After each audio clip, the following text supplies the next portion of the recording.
เจ้าสบายดีขอโทษยักสามอันประสบการณ์เนาะในการนำใช้ยา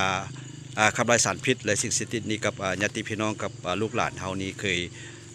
ผ่านมาเฮาได้มีประสบการณ์อะไรเนาะโอ้ตัวนี้บ่โดยอ่านี่มีพี่น้องแล้วเนาะที่ว่าเขาเจ้าก็ลงคิดในสังคมมันอย่างติดหมู่ติดคู่แล้วเนาะไปก็กินหลายปีแล้วเบิ่งหาตามเบิ่งเขาเนาะ2-3 ปีแล้วเพิ่นติดมาเนาะสังเกตเพิ่นไปหาเงินหาค่ำก็บ่ค่อยจะมาฮอดพี่ฮอดน้องหรือฮอดพ่อฮอดแม่บ่ได้เก็บเนาะบ่ได้เก็บแล้วมามื้อนั้นก็เลยได้ฮู้เนาะฮู้ทั้งเบิ่งติดตามเนี่ยก็เลยว่าลองซื้อไปให้ผู้เกี่ยวหันกินเบิ่งเนาะเลย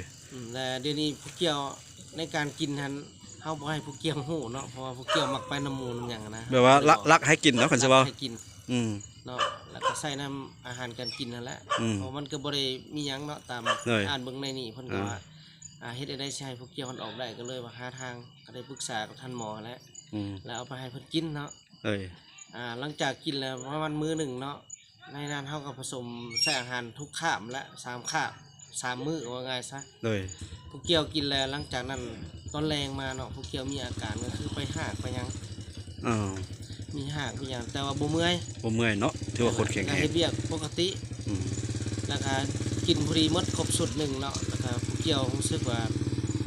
แบบบ่ค่อยไปใส่นะก็เลยสังเกตได้ว่าก็เลยถามหมู่คู่บ่ได้มาลิ้นบ่อันผู้ที่ตามแม่นพ่อของผู้เกี่ยวเองหั่นแหละโอเคบ่ได้มีหมู่มาหาบ่ซั่นสิเพิ่นว่าดังแล้วเขาก็ไปเพราะเขาผู้เกี่ยวบ่อยากไปบ่อยากไปหาหมู่แหละว่าง่ายซะถือว่าตัดขาดจากหมู่คู่ที่อันคือเอิ้นว่าจังได๋พวกติดยาเสพติดเนาะเดี๋ยวนี้ยาก็บ่มอเศร้าแล้วเดี๋ยวนี้เนาะยาสูบก็บ่สูบเนาะแต่ยาเสพติดก็ถือว่าบ่ยาสูบก็ยังบ่ใกล้นะเป็นคิวเนาะเห็นหมู่มานั่นเพิ่นก็บ่ไปซินะอยู่เฮ็ดเวียกเฮ็ดอย่างซอยพ่อซอยแม่อยู่เพื่อนนั่นแหละลักษณะนั้นน่ะเราขอบใจเนาะกับประสบการณ์ที่ว่าเห็นที่ว่าได้นำใช้เนาะยาขับไล่สารพิษสิ่งเสพติดเนาะกับลูกหลานของเฮาเนาะก็ขอบใจหลายๆนะขอบใจ